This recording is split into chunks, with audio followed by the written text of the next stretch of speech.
One of the things that I get asked from clients is about the different textures of James Hardie building products. And so Hardie has it broken down kind of into two different profiles. And so as it relates to their lap siding, board and batten, and shake products is their cedar mill texture, which I love. It's actually a very light wood grain texture.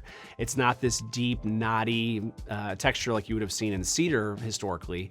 It's a very nice, soft grain. And then there's also their smooth finish. And so it's not buttery smooth. It's got more of what I would call like a drywall texture to it. But that's what Hardie calls their smooth finish. What's by far the most popular in St. Louis has been using the cedar mill texture for all of the siding products, but then using the smooth texture for the trim. I think it gives the trim a very classic look with those clean, smooth lines.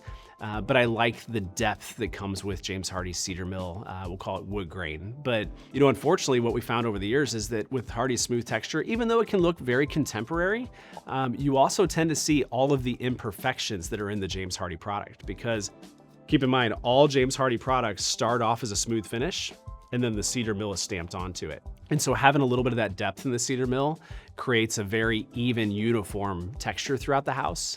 But again, we have clients that are very insistent that, hey, we love the look of the smooth, we want that contemporary finish.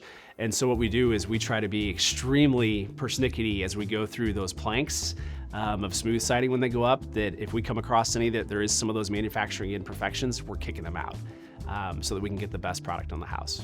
Well, one thing I get asked is, hey, how does Hardie siding hold up against like the mildew and the water spotting that we see, especially with like masonite wood siding or vinyl siding? And I would tell you, Hardie does a fantastic job of not getting mildew, even on some of those north-facing walls that don't see direct sunlight.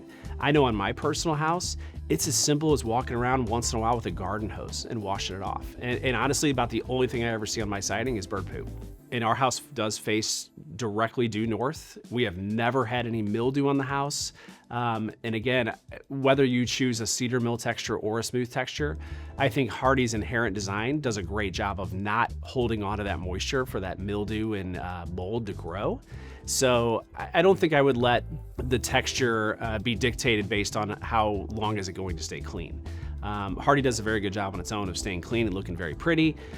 So I think you really pick it based on what aesthetically you like the most, but we can also talk through it because there are price differences between the two. Cedar mill is actually quite a bit less expensive than using a smooth finish, because smooth finish does fall under James Hardie's Dream Collection, whereas the cedar mill is in their Statement Collection. And so what Statement Collection means is that's what Hardie produces the most of. It's actually the most popular in the market. And so Hardie's just trying to follow along with the trends, and so they sort of optimize that cedar mill plank. And so it's a combination of it's the most popular, it ends up being less expensive. I also think it's the best look on the home.